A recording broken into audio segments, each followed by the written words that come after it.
Welcome to Step Ahead. My name is Anil Beniwal. Today we are honored to have Ms. Shweta Mendon. Shweta works with the University of Lincoln, which is based in the city of Christchurch, New Zealand. In this episode, we will discuss about the courses at Lincoln University. We will also talk about the scholarship options at Lincoln University. And we will also discuss why New Zealand is becoming so popular with Indian students these days. Okay, thank you so much, Anil, for inviting me to your office today. So my name is Shweta Mendon and I represent Lincoln University, New Zealand. I take care of their international student recruitment from India, Nepal, Bangladesh and Sri Lanka. Shweta, please tell us what makes Lincoln University so unique. Okay, so Lincoln University is one of the oldest universities in New Zealand. We were established in the 1800s and have traditionally been known as a land-based university. That's our legacy, which is agriculture, horticulture and winemaking. But over the years, we've also ventured into a lot of fields of study such as business, management, fintech, finance, sports, tourism, parks management, environmental studies, food science and innovation. So we offer a wide variety of programs at various levels at our university. And again, what makes us unique is that we are one of the oldest agricultural universities in New Zealand. So that makes us stand apart from the others. Shweta, please tell us about the most popular courses that Indian students choose at Lincoln University. Sure. So post-COVID, we've seen a lot of changes in the kind of programs that students opt for. Earlier, a lot of students used to opt for a variety of programs at various levels, but because of the recent changes in immigration instructions and the post-study work visas, it has had a huge impact on the kind of decisions that students are making in terms of their further education in New Zealand. So when it comes to Lincoln University, the most popular programs, I would say, come under the category of taught masters programs, and the most unique program that our university, or which is extremely popular, is Master of Science in Food Innovation. But apart from that, there are 4 more programs which are extremely popular, which are Masters in Business, Global Management and Marketing, Masters in Fintech and Investment Management, which is very unique to us, Masters in Applied Computing, even Masters in Professional Accounting, CPA, which is an embedded program that we run at the university. So these are just a few examples of the top 4 or 5 programs which are extremely popular with us. Shweta, what is the duration of these programs? Okay. So see, basically, if you look at the levels of programs, we can also talk about PG diploma programs, which are level 8 programs, and the duration for those programs at Lincoln is 1 academic year. Whereas for taught masters programs, the duration is either 1 year or 1.5 years. So as opposed to some other universities at Lincoln, even though we have our 2 major intakes, which are Feb and July, we also have a November intake for some of our popular programs, which I mentioned earlier as well. So the duration can range between 1 year to 1.5 years for the taught masters programs. If your student wants to opt for a master's by research program, then the duration will be 2 academic years. Right. What is the annual fees for these programs? So for the taught masters programs, the basic fee structure is, for some of the programs, it would be 51,000 New Zealand dollars for the entire duration. It's not just 1 year or 1.5 years, it's the entire tuition fee. And for the other programs, it would be 57,000 New Zealand dollars. This is the basic fee structure at a taught masters level. For a PG diploma, it would be in the range of 36,000 or 38,000 New Zealand dollars per year. And for your bachelor's programs, it could be 32,500 or $36,000 per year. Right. And we also discussed the scholarship aspect at Lincoln University. Yeah. So can you please share with our audience what is the amount of this scholarship? Yeah. So actually, one of the things that again, makes Lincoln quite unique and very popular as a study destination or a choice of university to pursue further education is because of the merit scholarship that we offer at our taught masters programs. So what I mean by this is that for all of our taught taught master's programs purely based on merit, the percentage that they score in their final semester of their bachelor's or any master's that they would have done in the past. We offer them a scholarship of either 10,000 New Zealand dollars or 7,000 New Zealand dollars based on the program which they have picked. So, for example, if a student has a commerce background and they opt for a master's in global marketing management, and if they get a scholarship, what is the fee going to be in Indian currency? Okay, so first of all, let me explain how it works is that, for example, someone is from a BCom background and they pick up a master's in business global management and marketing program. Irrespective of the intake that they choose, the tuition fees would be 51,000 New Zealand dollars, and if they meet the scholarship criteria, it would be straight up 10,000 New Zealand dollars. Great. So that makes it around 41,000 New Zealand dollars, which is around 21 lakhs. Yes, absolutely. In Indian currency. Yes. All right.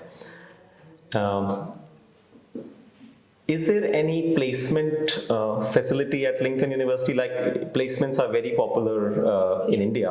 So a lot of students ask us this question, that when we go to study in New Zealand, what kind of assistance are we going to get as far as job placements is concerned? Very true. It's a very valid question, and it is definitely something that students expect, because they will look into this aspect, that what is the return on investment that they're getting, because it's a substantial amount of money that they're spending on their education.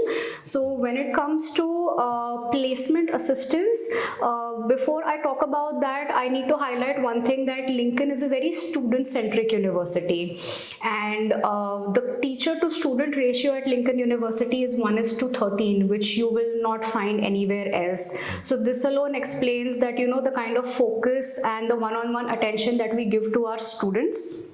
Apart from that, we have a very dedicated placement cell on campus, and their core task is to help students assisting them in getting placed in the right roles in the industry. And it's all about, networking and building those connections. So because of the kind of classroom sizes that we have, the kind of support that we give to our students, they are able to build a lot of one-on-one connections with the professors, with the ex-students, being part of the various clubs that are at the university. And this enables our placement cell also to help figure out where a student would be placed, where are the right opportunities to apply for. They provide them guidance in terms of drafting their resumes, helping them prepare for interviewing in the New Zealand work culture, because interviewing in New Zealand is very different to what we experience here in India. So this is the kind of support that we provide. And here I want to highlight that Lincoln University ranks #1 in terms of postgraduate employability in New Zealand. Oh, great. And Shweta, a lot of students are interested in finding out about post-study work visas, because New Zealand is a country that offers 3 years of post-study visa after a master's degree. Right. So, as you mentioned, some of your masters are of 1 year duration as well. Yep. So, do the students get 3 years of post-study visa even if they come for a 1 year master's or a 1.5 year master's? Yes. So New Zealand immigration functions very different from other countries. In most other countries, the post-study work visas are dictated by the duration of the program, but not in New Zealand. What immigration looks at is the credits which are assigned to a particular program, or what level that program is at. So in New Zealand, a master's program is a level 9 program, and all of our taught master's programs are 180 credits, which means whether you complete it in 1 year or 1.5 year based on the intake in which you will be arriving, you will still graduate with 180 credits and a master's degree, which means you are eligible to apply for a 3 years post-study work visa. Right.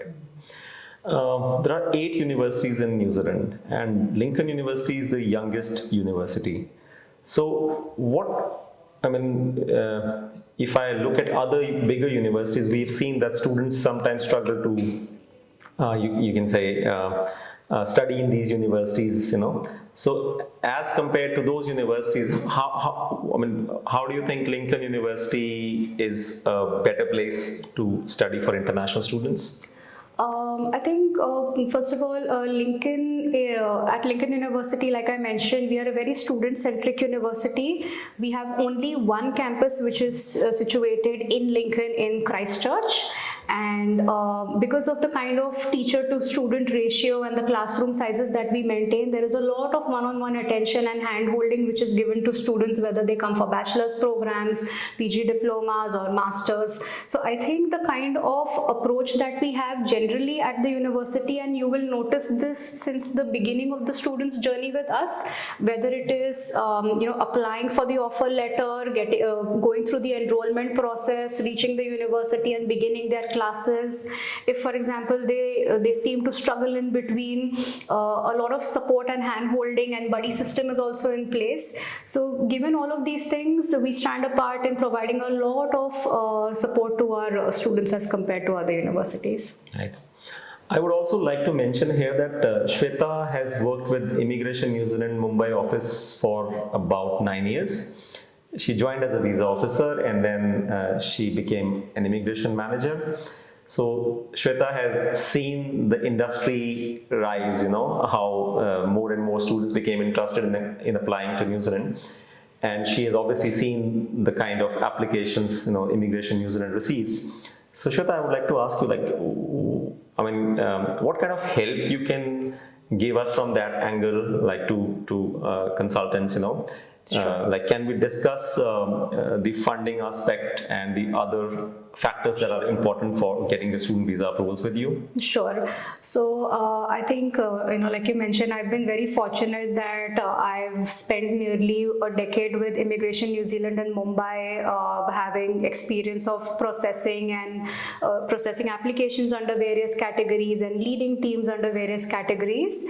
And the kind of advantage I would say that I have coming on this side and working with, partners such as yourself is that on a fairly regular basis, I would say, I think we should do it some more. I've done it twice already. What we do at Lincoln is that I run a student visa checklist workshop wherein we send out invitations to all of our students who are offer holders, whether conditional or unconditional, and we extend the invitation to all our partners as well. So you can be a part of that session where I basically take the students through, and your entire team could be a part of that. I take everyone through the student visa checklist, which is available on the Immigration New Zealand website. It's a publicly available document. So while in my current role, in my capacity, I do not give immigration advice. However, in terms of support, what I can offer is that if, for example, your student wishes to discuss what kind of financial background they come from and they want to understand what kind of funds are acceptable or not acceptable, what should be included in the SOP or what shouldn't be included in the SOP, how to go about drafting it, what level of detailed information is required when you're submitting an application so that the immigration officer finds it easy to understand the documents which have been provided and come up with a decision. That kind of support I have been providing, and I'm happy to provide and will continue to do so. So please feel free to reach out to me for any specific case also that you have in mind, you want to run the profile by me. I'm happy to provide guidance in that capacity. At Step Ahead, we have been promoting New Zealand for past 15 years. We have sent many students to New Zealand in these years. And we are in touch with those students, so we've seen their journey from being students to later on coming on a post-study work visa and then becoming permanent residents of New Zealand. So, Shweta, in your opinion, what is that aspect of life in New Zealand that is attracting more and more students from India, looking at the current scenario? Because we have seen that New Zealand used to be the third or the fourth option, but now it has become the number one option for students. So what is that one thing, which in your opinion attracts Indian students? Yeah, you're right. I think, we are seeing a change or a shift in the perception of, New Zealand as a study destination. First of all, not a lot of students were aware that New Zealand is a viable study destination. They would always look at it from a tourism perspective. But the kind of awareness that, organizations such as yours and people who are so devoted towards, studying New Zealand have been doing in this market for a while now, it has led the students to realize that New Zealand is a great study destination. And I feel that one of the reasons why students are now moving more and more towards New Zealand is because New Zealand has always been and still is considered as, a pathway towards residency when you pick up, the study route. So for example, if you pick up a good high-level program for your further studies in New Zealand, you apply for a student visa. The government gives you the opportunity to apply for a post-study work visa, which is, for example, at a master's level, it is 3 years post-study work visa. And the same post-study work rights are even applicable to bachelor's level students. So if you're coming for a bachelor's program to New Zealand, you again get a 3 years post-study work visa, which is, I think, a substantial amount of time for a student to experience the culture of New Zealand, the work environment of New Zealand, see what kind of work-life balance is there in New Zealand as a destination or as a place to live in and work in. Our qualifications are recognized all over the world in all other countries. And like I mentioned, that after your post-study work visa, if you wish to stay back in New Zealand and apply for a PR, it's a fairly easy process. So your qualification and your work experience in New Zealand greatly adds towards your chances of becoming a permanent resident in New Zealand, which further opens up a lot of doors for students. And again, in terms of another advantage is that the funding requirement as well. So if you compare the cost of studying and living in New Zealand with other countries, you will see that it is much lower in New Zealand. And I think especially as you mentioned, like Lincoln University is based in Christchurch. Yes. So it is even cheaper to study in Christchurch, as compared to Auckland or any other bigger city of New Zealand. Yes, it's at least 20 to 30% lower than Auckland, Wellington, even Sydney, Melbourne. So it's a great return on investment, and it's a known fact that New Zealand is considered one of the safest countries in the world. So in today's day and age where, there is a lot of unrest in a lot of countries, you could say political unrest or civil unrest, because of that, students have actually, shifted their attention towards New Zealand, which is a safe country, peaceful country. So I think these are a few factors which have lately contributed towards this increased interest towards New Zealand as a viable study destination. Thank you very much, Shweta, for sharing these valuable insights. I'm sure our audience who want to come to Lincoln University as international students, they will surely benefit from it. Step Ahead Education Consultants, we are based in Chandigarh. So if you want to apply at Lincoln University, we've been promoting Lincoln University for a very long time.